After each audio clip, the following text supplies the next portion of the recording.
Message to David Thornbury. Hey, David. Yeah, I love that. It was great. Was that fabulous? It was fantastic. Still did. Did you see it? I'm on MTV. Did you see it? Like, Talk later. Yeah, I saw it later. Well, I remember when it actually aired, we were on tour, and we had to go to we went to a place called Disco Donut in Nashville. And we had to find a place that had a TV that was open. It showed at a really late hour, if I remember correctly, like maybe 1 a.m. It was called. No, it was on with that. It was, I think it was on 9 o'clock. 9 o'clock? Maybe I saw the rerun. I think this is the real, because I swear Stella was at Chris's when we watched it. That's what I saw the reruns my brother told me about. I saw them. Yeah. When we go, I remember I bought a Disco Donut t-shirt. I wore it for the rest of the tour, like I was on MTV when I was at Disco Donut. In Nashville. And Daniel was still working at McDonald's when he was on MTV. Yeah.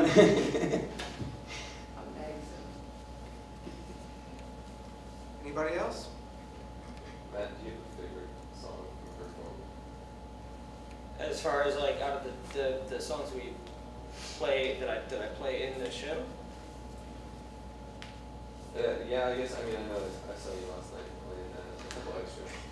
Hey, you got to try and make a hit single out of that song Rock. It was a great arrangement. It sounded really good. When we were recording, I just started saying those things, you know, and then we just improvised. Yeah. Brian Bailey was playing, some others. Were you there, Bill? No, not for that. Oh, that time, yeah. I was there on the And, were you there? but it sounded like a hit, you know. And I was just listening to Kiss today, Kiss Live too, and that's what it sounded like, some kind of rock and roll anthem, you know. Yeah. Very good. I think one of my favorite songs of Dan's that we didn't get to put in the play is a song that Jason introduced me to that just blew me away the first time I heard it. And it's a song called "Cold Hard World." Yes. And I wish we could have found a place to put it, but you know we really had to focus in the second act on finding songs that you know kind of fit thematically with what had gone on in the first act, and it just we couldn't really find a place for it. So That's why we have to keep making plays. There are Exactly. too many great songs. Yeah. Yeah. That's why I think the movie coming up should turn into a series. Work that angle. I think it's a Saturday morning cartoon. Really, be the ultimate. That'd be great to do it Saturday morning. This guy wanted to do one with us, but I just thought, this is too much work. I don't think we might look him up sometime if we had a show, but I just thought I wasn't famous enough to really have a show on Saturday mornings, you know. But I'm not really famous yet, I know. Ask you for your autograph like 4 times. I mean, he's given it out. Yeah. I'm sorry, I'm just kidding. Kathy, tell the story. You figured out from this show that you must have met Dan almost immediately after this was taped, that tape that David was written. Probably, that's what I'm thinking, because he's talking a lot about David's book of poetry, Startling Stories. And when the first time I went with Brian Beatty over to Daniel's house because we liked his tape and we wanted to tell him that he could open for us. But that was way before, the thing that you gave me said 1986, and this would have to be way before that. You had This was 1984 because it was in between Retired Boxer and the Yeah, that's me. Okay. Too Yeah. old. Yeah, it had to be 1984 when we Yeah. met Daniel. Yeah, Just rewrite it on there because I'm. because in his case to Dave, he doesn't mention that Glass Eye's going to let him open for us. Right. So that made me think that he must not have met me yet, but I must have met him shortly after that because he showed me David's book of poetry like the very first day that I went over. Like, this is really great, you need to read it. Right. So I'm thinking, This that's is great. This is really great. Is that what made you want to meet David? yeah, it is. After you read the book of poetry? I read the book of poetry and I thought, I must meet this person. You know, They lived happily ever after.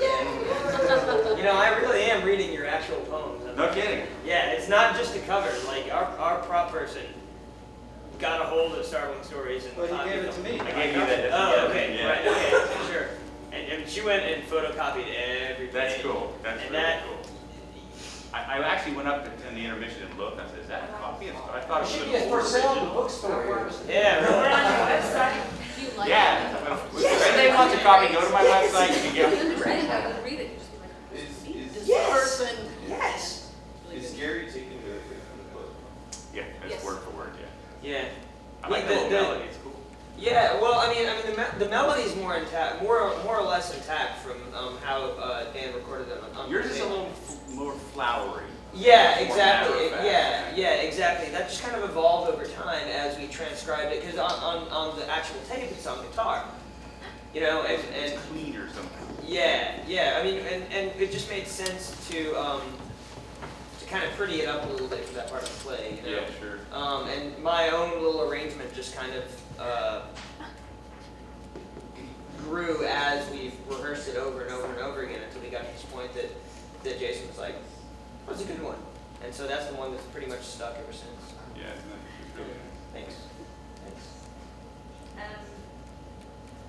What was it like for you to get your grant, Jason, for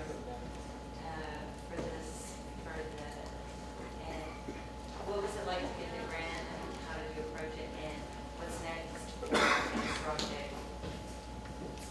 Well, it's always great to get a grant, and I would have done this play whether there was a grant involved or not. What's next for us is Our Late Night by Wallace Shawn, and in the program you'll see our next 5 plays.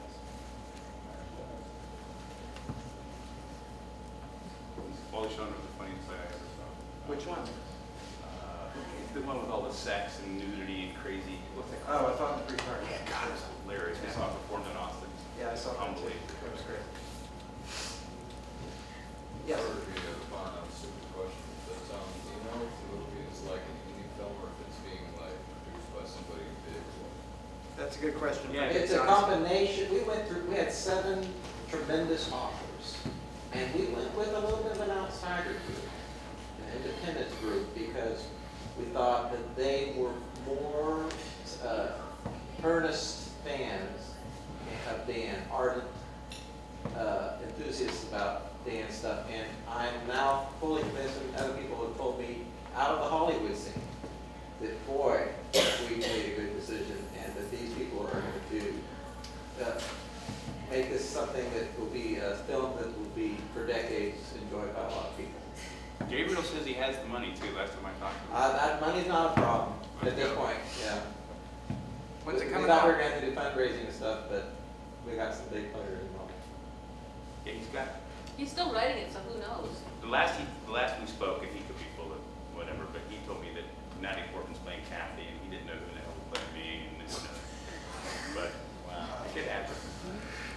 Yeah, the exciting thing is some really big name artists are signing up for any kind of role. Oh wow. Well, I think a lot of They wanna artists be are part of it. fans of Dan. Yeah, I they mean, want to be a part of it. he's kind of a, artist don't not things.